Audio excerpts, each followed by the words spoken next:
운동량과 충격량 할게. 2025년 수능 완성에 유형 4번에 있던 독서 지문이야. 문단 번호 첫 번째 문단, 1문단. 물리이긴 한데 우리는 물리 그 과학 지식을 다 알 필요는 없어. 이 안에 글을 어떻게 읽어내느냐가 중요해.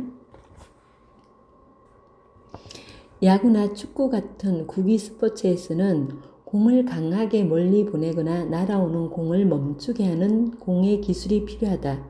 이를 역학 개념으로 본다면 정지해 있거나 운동하는 물체에 신체나 기구로 충격을 가하면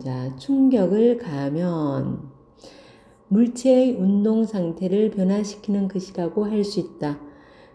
야구 방망이로 치면 충격을 가하면 멀리 날아가거나 아니면 잡으면 멈추게 하지, 그지? 물체의 운동 상태를 변화시키는 것, 이게 역학의 개념으로 보면, 그런데 그걸 이제 거기에 대해서 얘기할 거야. 실제로 공을 배트로 치거나 발로 찰 때에는 공이 찌그러졌다가 원래대로 돌아오면서 생기는 탄성력도 있고요.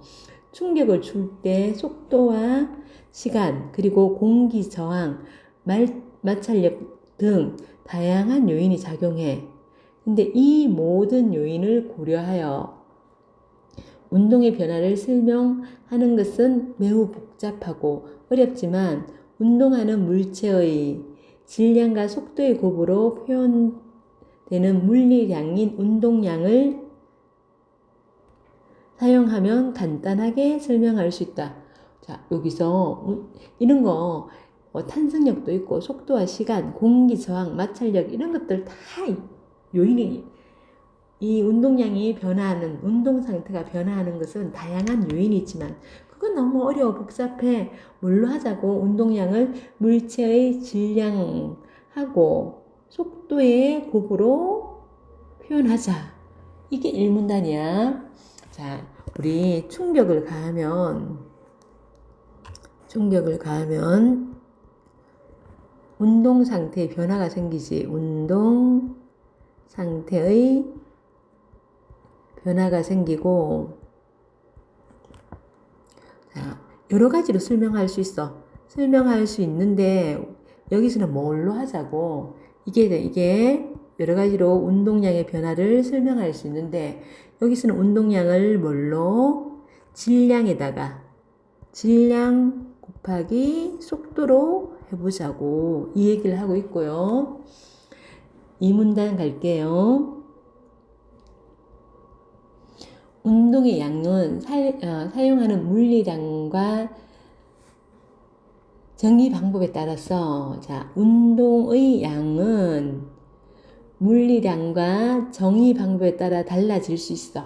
달라질 수 있는데 이제 여기에 데카르트가 정의한 거 하고 그리고 뉴턴이 한 거 하고 이게 두 개가 나올 거야. 두 개를 비교해 봐야 돼. 데카르트는 운동하는 물체가 직선으로 운동을 계속 하려 한다는 점을 고려하여 질량과, 아까 질량 곱하기 속도였지, 그지? 여기는 질량과 속력의 곱으로, 데카르트는 질량과 속력의 곱으로 운동량을 정의했다. 데카르트가 정의한 운동량은 물체 간의 충돌이 있어도 물체들의 충돌이 있어도 운동량의 총합은 보존되었기 때문에 물체의 운동을 나타내는데 유용한 점이 있다. 유용한 점이 있다는 것은 다시 말하면 실제와 일치하는 부분이 있다. 근데 일치하지 않은 부분이 있어.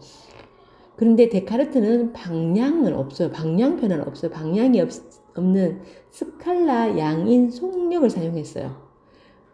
질량 곱하기 속력의 곱을 했잖아, 그치? 그래서 속력을 사용하였기 때문에 실제 충돌 시험에서는 예측과 맞지 않는 사례들이 있었다. 유용한 점은 있는데 실제 딱 충돌 실험에 보니까 예측과 맞지 않는 사례가 있었대요. 여기까지 데카르트 한번 해볼게요. 데카르트하고 뉴턴 해볼게. 데카르트는 옆에 뉴턴도 적어놓을게. 뉴턴. 데카르트는요, 운동량은 P야. 운동량을 갖다가 기호로 쓴 P고요. 질량 곱하기 뭐라고요? 질량의 방향이 없는 속력으로 했어요. 그래서 질량 곱하기 속력으로 했고요. 이 속력은요, 방향이 있다 없다, 방향이 없는 스칼라 양으로 했다는 거야. 그래서 예측이 맞지 않는 부분이 있어. 근데 뉴턴은요, 이런 이제 예측이 맞지 않는 이런 사례, 이런 문제들을 해결하기 위해 속력 대신 뭐 썼다고요? 속력 대신 방향이 있는 벡터양인 속도를 사용했대. 속력 대신 속도. 그럼 여기서 이게 운동량 P가 뭐야? 운동량 P는 질량 곱하기 속도고, 얘는 방향이 있지. 뭐라고요? 앞에는 스칼라면 여기는 벡터의 양. 이게 뭔지 몰라도 돼요. 벡터의 양인 속도를 사용하였다. 예컨대 이제 예시를 냈다.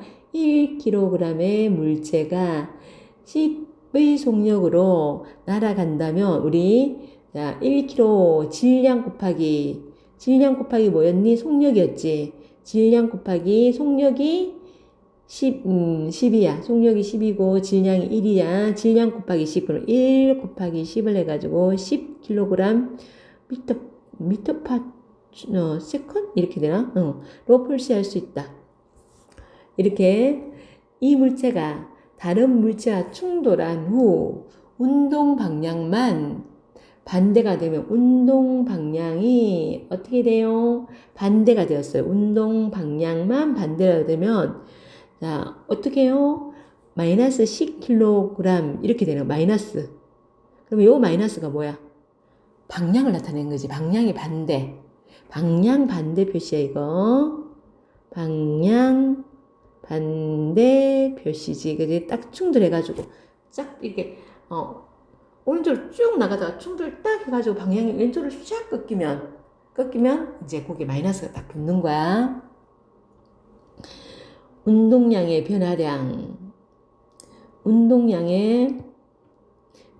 즉 물체가 받은 운동량의 변화량이 뭐야? 충격량이야. 충격량은 충돌 후의 운동량에서 충돌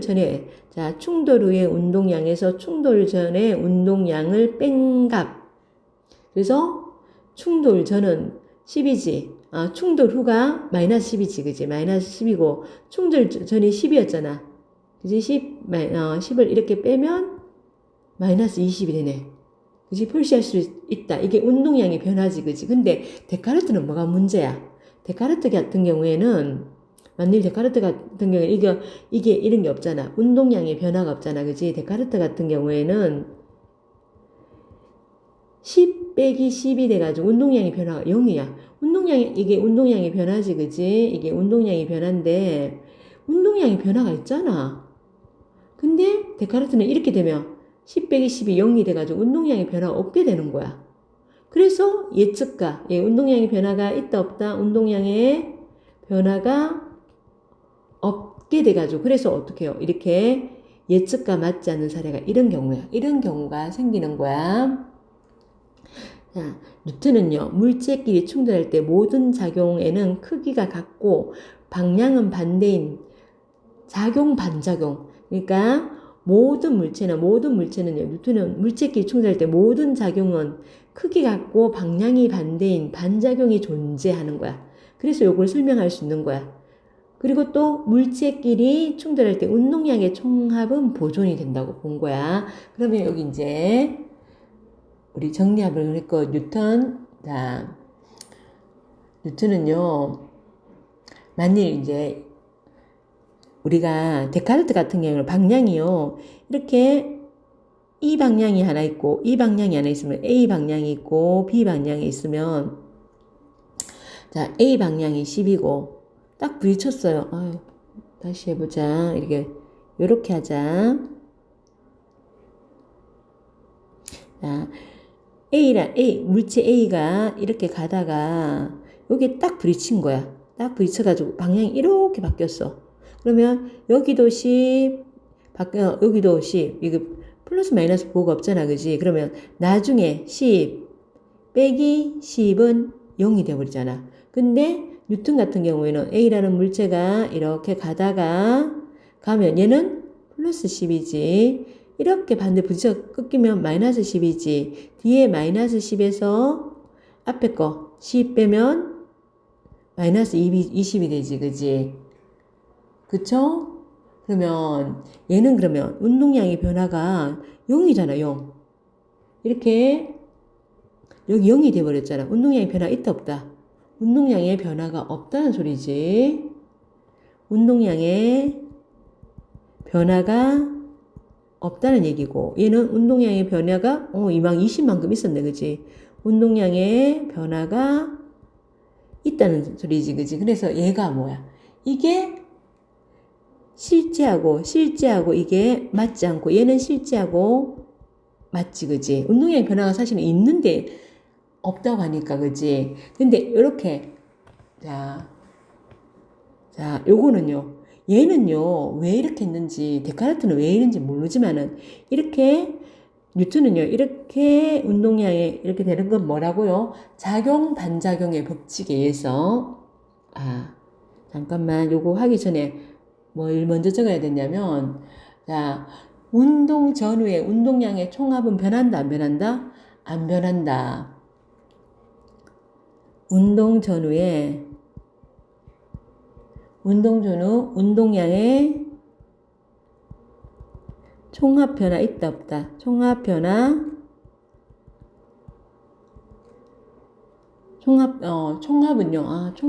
아니고 총합이라 적겠다. 총합은 데카르트도 보존되고요.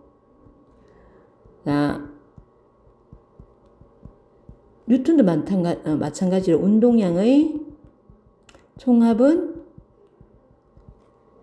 얘도 보존되는데, 데카르트는 왜 보존되는지 안 나왔고, 뉴턴은요, 왜 보존되는지 작용, 반작용의 법칙으로, 반작용의 법칙 때문에 보존된다고 얘는 이유가 나왔어요. 그래서 그 다음 거 볼게요. 그 다음에 보면 이제 산문단이 조금 복잡해요. 산문단 잘 보자. 충격량이 뭐였지? 충격량이요. 운동량의 변화량. 운동량의 변화량 여기 있죠? 요게 앞에 이 문단에 운동량의 변화량이 충격량이라고 나왔죠. 그죠? 운동량의 변화량이고요. 예, 운동량의 변화량은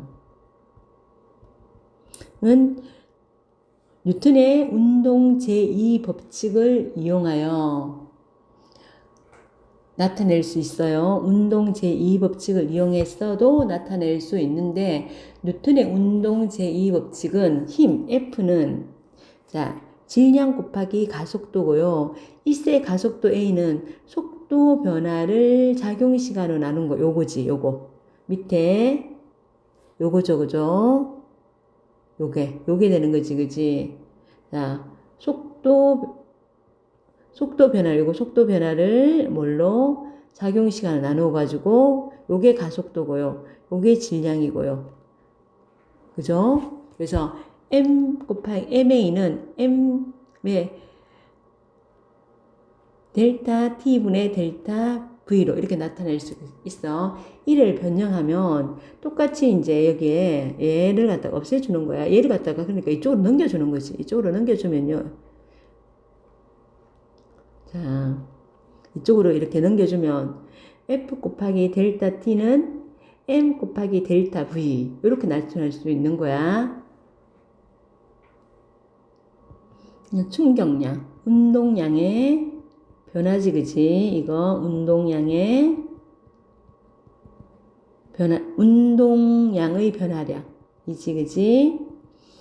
자, 이를 변형하면 이렇게, 자, 똑같이 곱해주면 이렇게 나타낼 수 있고, 우변의 n 곱하기 델타 v는 n 곱하기 요거, m 곱하기 델타 v는, 자, 충격량을 나타내는 것이므로,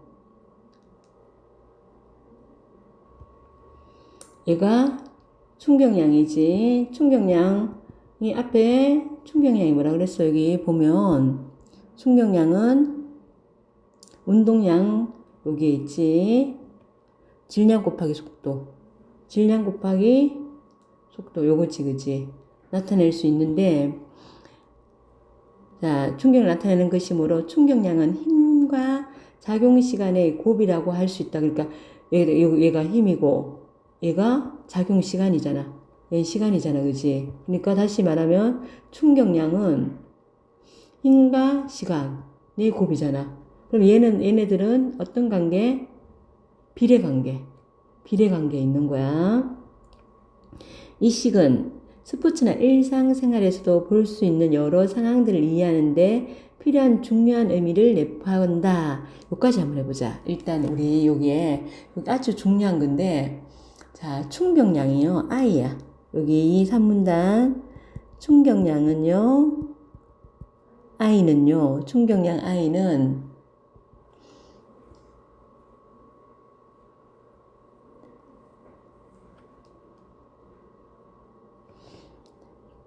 충격량이 뭐야? 운동량의 변화량이지. 운동량이 아까 우리가 뭐랬지? P라고 그랬지, 그지? 운동량이 여기. 운동량이 P라고 그랬지? 그러면 충격량은 다시 말하면 운동량의 변화량이니까 델타 P라고 할 수 있지. 델타 P라고 할 수 있고요. 요건 뭐라고요? 자, M 곱하기 질량 곱하기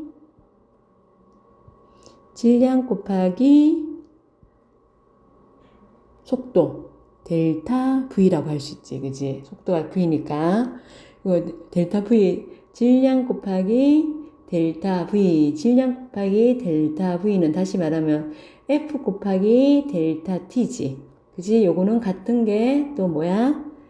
요거는 F 곱하기 여기 옆에, 자, 요건 같은 게 F 힘이지.